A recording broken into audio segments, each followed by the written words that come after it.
Alright, welcome to lesson 4. This might be somewhat of a long lesson, so strap in. What we want to do this lesson is fracture our bag. So to begin doing this, let's drop down an edge fracture node. And let's put it between our transform node and our vellum cloth. Alright, let's visualize what we have now. So let's turn on our primitive piece output.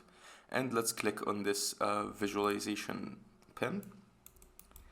And what we have now is these 10 pieces highlighted here in color. Since we by default have 10 initial pieces, let's push this number to like 30. So we have more pieces. And as you see, now we have more pieces highlighted here. So what does this mean? What does this actually get us? Let's check very quickly in our solver. So let's dive in and let's quickly bypass our grains so we only have our cloth solving, so we'd have a quicker result to look at. Alright, so as you can see, what we have now is a fractured bag. So the cloth is tearing up. From the get-go, from the first frame, it's tearing up and falling down. Let's get rid of this back face tinting. Personally, I don't like the color. If you're working in Houdini 19, there's this helpful toggle right here that we can click on, and it will get rid of this annoying blue color. It's very annoying to me. I don't know why. Alright, so what we want eventually with this edge fracture node is to fracture our cloth, which is, we've made this already, but we need it to hold still until the grain starts pushing down on it and affecting it and stretching it just enough so it breaks eventually. So we need a way to stitch our fractured pieces and fractured edges together until the grains break it apart. So to do this, let's get back to our setup. And right after the vellum cloth, let's drop another vellum constraints node. Vellum constraints. Let's hook our two inputs in the place. And let's change the constraint type to weld points. So what this does is it stitches our edges back together. So it's like a glue constraints, but for fracturing. And we can take a quick look at this. If we press play, we'll find that our cloth is indeed fractured, but it doesn't fall off right away as it did before, since we have stitched it back together. But we can still see our edges right here that we made. Okay, so that's a nice start. Let's unbypass our grains so we can see what the grains does. And very quickly, let's go to a vellum object. Let's go to guides, and let's turn on the false color mode in the visualization to the stretch ratio. Let's turn this max stretch ratio to like 0.5, so it's halfway between 0 and 1, since ratios go from 0 and 1. So this is an average way to start visualizing our stretch ratio. And we'll see how we'll use this information later. So let's do a quick flipbook and see what we have right now. Alright, so what we have right now is our same back simulation as before, but now we have this color gradient from blue to red. And since we put our max stretch ratio to 0.5, that means the red color is 0.5 in the stretch ratio or above, and the blue is 0 in the stretch ratio, and in between is the gradient of colors. So how is this information useful to us right now? Well, ideally what we want is the grains pushing down on the bag until the bag can't take anymore, and it breaks down, it gives way to the grains to break the bag and escape. And to do this, we have a parameter in the vellum constraints, the weld point constraints, called breaking. And what we need is to turn this on, and we have this little threshold right here. And the threshold is controlled by the type of the stretch or the bending that's happening to your cloth object. Since we're visualizing the stretch ratio, let's change this from the stretch stress to stretch ratio. And let's put 0.5, since we know from our flipbook the bag reaches 0.5, so we're expecting to see the tearing happening at the sides, since the 0.5 is reached at the sides as we can see. So let's give this a go and see if this gets us what we're expecting. Alright, so what we have right now is exactly as predicted. The cloth tears up from both sides and the grains escape from the sides. And that's our first problem that we're gonna have to tackle, because the fracturing looks like it was predetermined and it was pre-fractured. The bag just tore up on its own and the grains came running down the sides. What we need to see is the grains pushing down on the bag and causing the fracture. And to do that, we first have to have a natural looking pattern, a natural looking fracture pattern for the edges. What we have right now is very computer generated looking with these sharp angles and edges. It doesn't look natural at all, and it's very regular in the way it fractured. So the fracture pattern is very regular, just squares scattered on a bag. So to begin to combat this and achieve a more natural or realistic pattern, let's go to our edge fracture node and let's deep dive into the node to see how does it work and if there's any way we can manipulate it to produce an irregular, more random or organic pattern. So let's right click and go down to allow editing of contents. So we're free to dive inside, double click this, and we can now look under the hood of the edge fracture node. What I'm interested in all of this mess is this node called find shortest path. If we click on it, we'll see the curves for our pattern. So if you pay attention, these are the curves and this is the resulting pattern from these curves.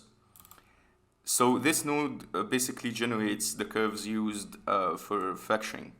And it does that using two inputs. This convert line node, which is our bag converted into lines after being reduced by the same amount that we have here. So since we have typed here 40, inside the edge fracture node, it keeps only 40 polygons. If we middle click, we'll see 40 polygons, and these are converted to lines, and these are the second input for the find shortest path, which it uses to produce these curves. And it produces these curves also based on our actual geometry. So if we find a way to manipulate the positions of our points on the actual geometry input, maybe we'll get a more interesting curve looking pattern. So the easiest way to do this is by simply dropping a mountain node. So we can apply a noise to our point positions. So let's hook this between our input geometry and the find shortest path node. And immediately you'll see we have now an irregular pattern than before. If we go back, we'll see that our pattern still looking like squares because we still have quad connections in our box, but it's not in a regular order like this.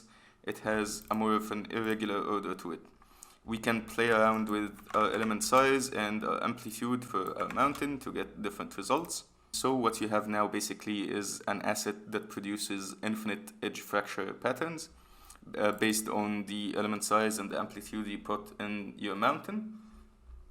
But as you can see, this alone isn't enough to produce a realistic result because of our quad connection. So we need to fix this. So let's drop down a remesh node to remesh our geometry to an irregular pattern or a pattern that we can produce more natural result out of. So let's hook this before our edge fracture node and let's give this more of a resolution. So let's take down our target size to 0.0125. I think that's more than enough. We now have a very decent high resolution geometry. So let's see how this affected our edge fracture pattern.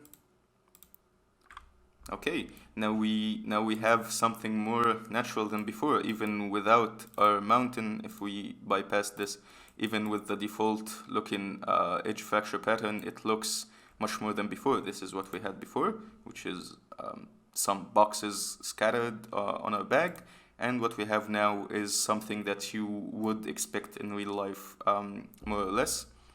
So let's start playing around with our mountain node to give this some irregular pattern in hopes to achieve a natural look.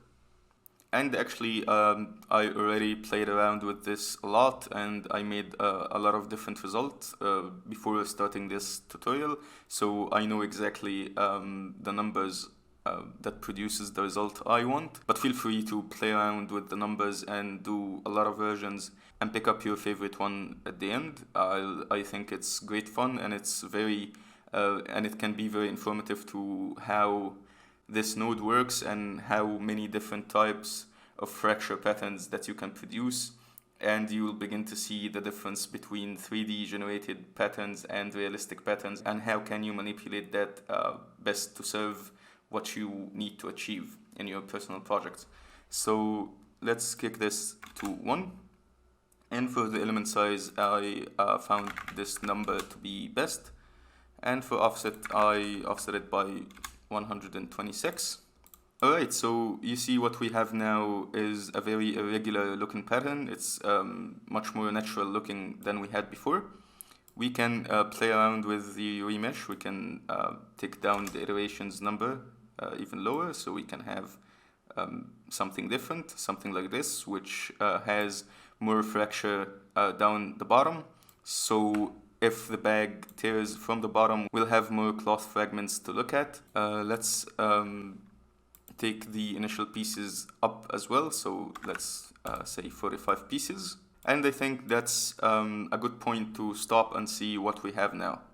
Oh, I almost forgot as well, since we have remeshed our geometry, this means our point numbers and IDs are different, so we need to reselect our pinpoints. You can have a procedural, more cleaner solution where you drop a box and have this box group of points act like pinpoints. But since we won't be selecting our pinpoints again, and this is a very personal project that I want to direct every aspect of, I'd like to pin the animation points manually, and we won't do this again anyway, so it's not a big deal.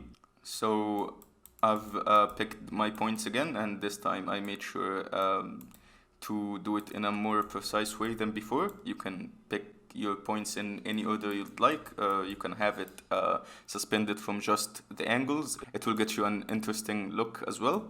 But for my taste, this kind of suspension is what looks best for me right now. So let's make another flipbook and see what this gets us. Alright, so as we can see, we have much more looking result from the areas that are being fractured right now. We don't have this quad looking fracture pattern, but we still have our bag fracturing from the side as if it was already predetermined. So to fix this, we'll have to work on our grains actually, since we now have very low resolution grains and a very few grain particles. We need to add to our grains resolution more than this. So we'll have more grains and it will push down more on the bag and we'll have our desired effect. But for now, let's see what happens if we lower our break threshold value and if this will get us a better result. So let's go to our vellum constraints, the weld constraints, and let's take this down to 0.25. And I'm gonna get rid of this false color mode now, since we already know what our ratio is. And let's get rid of the wireframes as well. And make another flipbook. Alright, now we're talking. Look at that. That looks a lot better than before. It looks much more natural, much more organic. The problems that still remain is the bag breaks very quickly before we can see it stretch, and really I want to see it really struggle with the grains before it gives way.